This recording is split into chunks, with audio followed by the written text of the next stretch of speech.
Bitcoin ಆರೋಪಿ ಶ್ರೀಕಿಯಿಂದ ಲಾಭ ಮಾಡಿಕೊಂಡ ಆರೋಪ ರಾಜ್ಯ ಯುವ ಕಾಂಗ್ರೆಸ್ ಅಧ್ಯಕ್ಷ ಮೊಹಮ್ಮದ್ ನಲಪಾಡ್ಗೆ ನೋಟಿಸ್. ಬಿಟ್ಕಾಯಿನ್ ಆರೋಪಿ ಶ್ರೀಕಿಯಿಂದ ಲಾಭ ಮಾಡಿಕೊಂಡಂತಹ ಆರೋಪ ರಾಜ್ಯ ಯುವ ಕಾಂಗ್ರೆಸ್ ಅಧ್ಯಕ್ಷ ಮೊಹಮ್ಮದ್ ನಲಪಾಡ್ಗೆ ನೋಟಿಸ್ ಕೊಡಲಾಗಿದೆ. ಎಸ್ಐಟಿ ಅಧಿಕಾರಿಗಳು ಮೊಹಮ್ಮದ್ ನಲಪಾಡ್ಗೆ ನೋಟಿಸ್ ಅನ್ನು ಕೊಟ್ಟಿದ್ದಾರೆ. ರಾಜ್ಯ ಕಾಂಗ್ರೆಸ್ ಯುವ ಘಟಕದ ಅಧ್ಯಕ್ಷ ನಲಪಾಡ್ಗೆ ಹಾಗಾದ್ರೆ ಸಂಕಷ್ಟ ಫಿಕ್ಸ್ ಆಗುತ್ತಾ?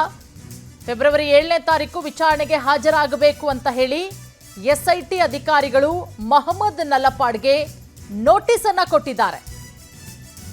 ಬಿಟ್ಕಾಯಿನ್ ಆರೋಪಿ ಶ್ರೀಕಿಯಿಂದ ಲಾಭ ಮಾಡಿಕೊಂಡಂತಹ ಆರೋಪ. ಆ ಹಿನ್ನೆಲೆಯಲ್ಲಿ ಈಗ ರಾಜ್ಯ ಯುವ ಕಾಂಗ್ರೆಸ್ ಅಧ್ಯಕ್ಷ ಮೊಹಮ್ಮದ್ ನಲಪಾಡ್ಗೆ ನೋಟಿಸ್ ಅನ್ನ ಕೊಡಲಾಗಿದೆ. ಎಸ್ಐಟಿ ನೋಟಿಸ್ ಅನ್ನ ಕೊಟ್ಟಿರೋದು ಫೆಬ್ರವರಿ 7ನೇ ತಾರೀಕು ವಿಚಾರಣೆಗೆ ಹಾಜರಾಗಬೇಕು ಅಂತ ಹೇಳಿ. ಈ ಬಗ್ಗೆ ಮತ್ತಷ್ಟು ಮಾಹಿತಿ ಕೊಡ್ತಾರೆ ನಮ್ಮ ಪ್ರತಿನಿಧಿ ವೆಂಕಟೇಶ್. ಈಗ ನಮ್ಮ ಜೊತೆಗೆ ನೇರ ಸಂಪರ್ಕಕ್ಕೆ ಜಾಯಿನ್ ಆಗಿದ್ದಾರೆ. ವೆಂಕಟೇಶ್, ಈಗ ಎಸ್ಐಟಿ ನೋಟಿಸ್ ಕೊಟ್ಟಿರೋದು ನಲಪಾಡ್ಗೆ ಯಾವ ರೀತಿ ಸಂಕಷ್ಟ ಎದುರಾಗುತ್ತೆ ಹಾಗಾದ್ರೆ? ಪೂರ್ಣಿಮಾ, ಬಿಟ್ಕಾಯಿನ್ ಪ್ರಕರಣಕ್ಕೆ ಸಂಬಂಧಪಟ್ಟಂತೆ ಏನು ಶ್ರೀಕಿ ಇದ್ದಾನೆ ಅದನ್ನು ಬಂಧನ ಮಾಡಿದ್ರು. ಅದಾದ ನಂತರ ಆತನನ್ನು CCB ಅಧಿಕಾರಿಗಳು ವಿಚಾರಣೆ ಮಾಡಿದಂಥ ಸಂದರ್ಭದಲ್ಲಿ ಸಾಕಷ್ಟು ಲೋಪದೋಷಗಳನ್ನು ಮಾಡಿದ್ರೆ ಅಂತ ಹೇಳಿ ಕೂಡ ಎಸ್ಐಟಿ ರಚನೆ ಆದ ನಂತರ ಗೊತ್ತಾಗಿದೆ. ಅದರಂತೆ ಕೂಡ DYSP ಶ್ರೀಧರ್ ಪೂಜಾರಿ ಅವರು ಕೂಡ ಬಂಧನ ಆಗಿತ್ತು. ಅದಾದ ಬಳಿಕ ಆ ಒಂದು ವಿಚಾರಕ್ಕೆ ಸಂಬಂಧಪಟ್ಟಂತೆ ಏನು ಒಂದು FSL ವರದಿಗೆ ಕಳಿಸಿದ್ದಂಥ ಲ್ಯಾಪ್ಟಾಪ್ ಸೇರಿದಂತೆ ಫೋನ್ ಎಲ್ಲವನ್ನು ಕೂಡ ಈ ದಾಖಲೆಗಳಂತೆ ಎಲ್ಲವನ್ನು ಕೂಡ ತಿರುಚಲಾಗಿದೆ ಅಂತ ಹೇಳಿ ಒಂದು ರಿಪೋರ್ಟನ್ನು ಕೊಟ್ಟಿತ್ತು.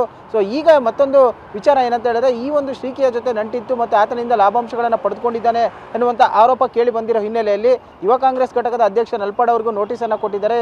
7ನೇ ತಾರೀಕು ವಿಚಾರಣೆಗೆ ಹಾಜರಾಗಬೇಕು ಅಂತೇಳಿ ಹಿಂದೆ ಕೂಡ ನೋಟಿಸನ್ನು ಕೊಟ್ಟಿದ್ರು. ಸೊ ಈಗ 7ನೇ ತಾರೀಕಿಗೆ 41 CRPC ಅಡಿಯಲ್ಲಿ ಈಗ ಒಂದು ಆರೋಪಿಗೆ ಕೊಟ್ಟಿರುವಂತಹ ಒಂದು ನೋಟಿಸನ್ನು ಕೊಟ್ಟಿರೋದ್ರಿಂದ ಅವರು ಕೂಡ ವಿಚಾರಣೆಗೆ ಬರಬೇಕಾಗುತ್ತೆ. ಯಾಕೆ ಅಂತ ಹೇಳಿದ್ರೆ, ಈ ಹಿಂದೆ ಕೂಡ ಏನು ಸರ್ಕಾರದ ಒಂದು ವೆಬ್ ಈ ಪೋರ್ಟಲ್ಗಳೇನಿದೆ ಅದನ್ನು ಕೂಡ ಹ್ಯಾಕ್ ಮಾಡಿ ಸಾವಿರಾರು ಕೋಟಿ ರೂಪಾಯಿ ಹಣವನ್ನು ಕೂಡ ಈ ಶ್ರೀಕಿ ಏನಿದೆ ಅದನ್ನು ಹ್ಯಾಕ್ ಮಾಡಿದ ವಿಚಾರಕ್ಕೆ ಸಂಬಂಧಪಟ್ಟಂತೆ ಗೊತ್ತಿತ್ತು ಮತ್ತು ಶ್ರೀಕಿ ಜೊತೆ ನಲಪಾಡ್ಗೂ ಕಾಂಟ್ಯಾಕ್ಟ್ ಇತ್ತು. ಅದರಿಂದ ಕೂಡ ಸಾಕಷ್ಟು ಲಾಭಾಂಶಗಳನ್ನು ಪಡ್ಕೊಂಡಿದ್ದ. ಬಿಟ್ಕಾಯಿನ್ನ ಹಗರಣದಲ್ಲಿ ಕೂಡ ಈತನ ಹೆಸರು ಕೇಳಿ ಬಂದಿರೋದ್ರಿಂದಾಗಿ ಈ ಪ್ರಕರಣಕ್ಕೂ ಮತ್ತು ನಲಪಾಡ್ಗೂ ಏನು ಸಂಬಂಧ ಇದೆ, ಯಾವ ರೀತಿಯಾಗಿ ಕಾಂಟ್ಯಾಕ್ಟ್ ಇತ್ತು, ಇಬ್ಬರ ನಡುವೆ ಯಾವ ರೀತಿಯಾಗಿ ವೈವಾಹಿಕ ಅಂತ ಹೇಳಿದರೆ ಈ ಒಂದು ವ್ಯವಹಾರದ ಒಂದು ಕಾಂಟ್ಯಾಕ್ಟ್ ಆಗಿತ್ತು ಮತ್ತು ಏನೆಲ್ಲ ಒಂದು ಟ್ರಾನ್ಸಾಕ್ಷನ್ ಆಗಿತ್ತು ಅನ್ನೋದ್ರ ಬಗ್ಗೆ ಕೂಡ ಮಾಹಿತಿಯನ್ನು ಪಡ್ಕೊಳ್ಳುವ ಉದ್ದೇಶದಿಂದಾಗಿ SIT ಅಧಿಕಾರಿಗಳಿಗೆ ನೋಟಿಸನ್ನು ಕೊಟ್ಟಿದ್ದಾರೆ.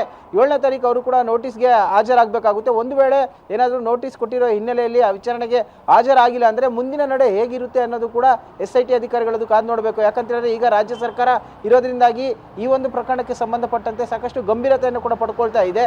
ಹಾಗಾಗಿ ನಲಪಾಡ್ ವಿಚಾರಣೆಗೆ ಹಾಜರಾಗ್ತಾರಾ ಇಲ್ಲ ಮತ್ತೆ ಏನಾದರೂ ಸಬೂಬು ಹೇಳಿ ಏನಾದ್ರು ಎಸ್ಕೇಪ್ ಆಗ್ತಾರ ಅನ್ನೋದನ್ನು ಕೂಡ ಕಾದು ನೋಡಬೇಕಾಗಿರುವಂಥದ್ದು. ಪೂರ್ಣಿಮಾ, ಥ್ಯಾಂಕ್ ಯು ವೆಂಕಟೇಶ್ ತಮ್ಮೆಲ್ಲ ಮಾಹಿತಿಗಾಗಿ.